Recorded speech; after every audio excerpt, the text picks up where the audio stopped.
भाई जो गुरु बचन पे डट गे, कट गे फंद 84 के।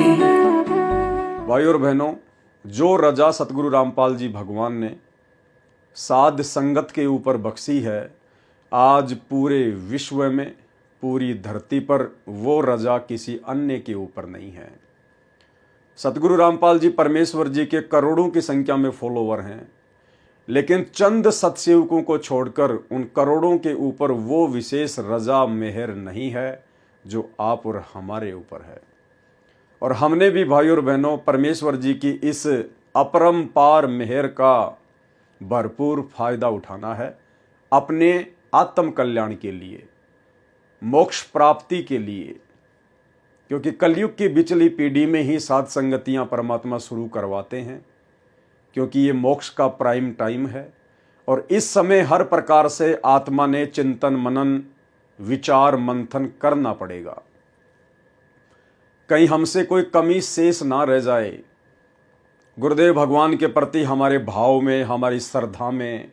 हमारे समर्पण में, हमारी लगन में, हमारे अटूट विश्वास में किसी प्रकार की कोई कमी ना रह जाए। सतगुरु अपनी तरफ से भी पूरा प्रयास करते हैं इस जीव आत्मा को तृप्त करने के लिए, और अपने दास दासियों को निमित्त बनाकर उनकी भी सेवा लगाते हैं, ताकि साध संगति के माध्यम से गुरुदेव भगवान के ज्ञान के ऊपर विचार मंथन करके, चिंतन मनन करके ये जीवात्मा अपने आत्म कल्याण के प्रति किसी निष्कर्ष पर पहुंच सके। और निसंदेह भाई और बहनों, बरवाला कांड 2014 के बाद से आप और हम सभी आत्माओं ने जो साध संगति से जुड़े हुए हैं, हमने गुरुदेव भगवान की इस चिंतन मनन वाली विशेष रजा का भरपूर फायदा उठाया है, सैकड़ों की संख्या में साध संगतियां कर करके। अब वर्तमान में गुरुदेव भगवान ने दया बख्शी है, जो जो पुस्तकें गुरुदेव भगवान ने अपने कर कमलों से लिखी है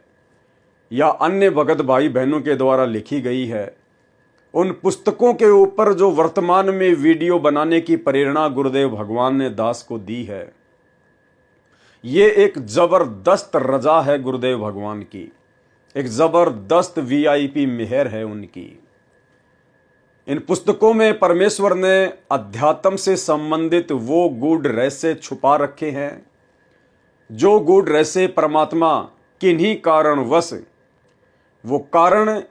चाहे आप और हम जीवों की छोटी बुद्धि को लेकर हो सकता है, जो रहस्य परमात्मा अपने सत्संगों में सार्वजनिक नहीं कर पाए, अब उन तमाम रहस्यों की जानकारी हमारे विश्वास को बढ़ाने के लिए गुरुदेव ने अपनी ही पुस्तकों के ऊपर दास को लाइव आने की जो प्रेरणा की है,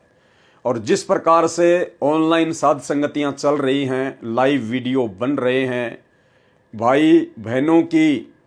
जो आत्मा है वो गद गद हो रही है। हमारा अटूट विश्वास हमारे गुरुदेव भगवान के चरण कमल में बढ़ता ही जा रहा है, और आज हमें ऐसा प्रतीत हो रहा है, जो शब्द गुरुदेव भगवान अपने सत्संगों में कहा करते थे अपने श्री मुख कमल से, कि यदि मेरे भगत के सामने ब्रह्मा विष्णु महेश भी ज्ञान चर्चा के लिए आ जाए तो उन्हें भी मुंह की खाकर जानी पड़ेगी,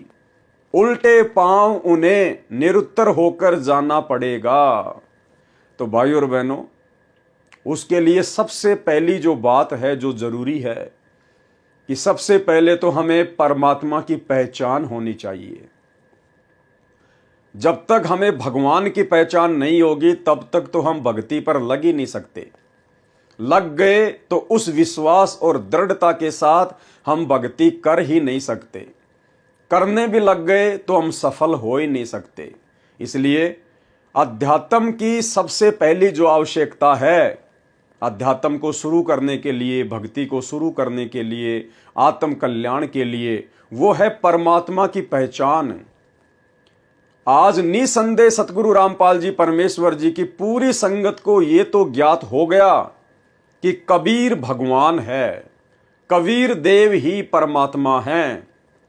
लेकिन 90% संगत को वर्तमान समय 2024 तक इस बात का पूरा पूरा ज्ञान नहीं है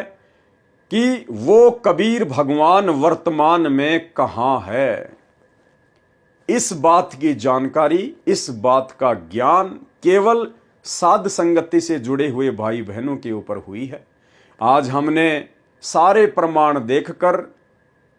हर प्रकार से जांच परख कर हम इस निर्णय पर पहुंच चुके हैं कि जिस कबीर के बिना हमारी आत्मा का कल्याण नहीं हो सकता, जिस कबीर का साक्षात्कार हुए बिना हम सतलोक नहीं जा सकते, जिस कबीर की शरण में आए बिना हम अध्यात्म की ऊंचाइयों पर नहीं पहुंच सकते, वो कबीर आज धरती पर 8 सितंबर 1951 से गांव धनाना, जिला सोनीपत, हरियाणा, भारतवर्ष की पावन भूमि पे प्रकट है। और उससे बढ़कर हमारा सौभाग्य कि आज हमें उस परमपिता परमेश्वर कबीर जी की, जो कि सतगुरु रामपाल जी के रूप में धरती पर विद्यमान है, प्रकट हैं, प्रत्यक्ष हैं, साकार हैं, आज हमें उनकी शरण प्राप्त। भाई जो गुरु बचन पे डट गए, कट गए फंद 84 के, कट गए फंद 84 के, कट गए फंद 84 के।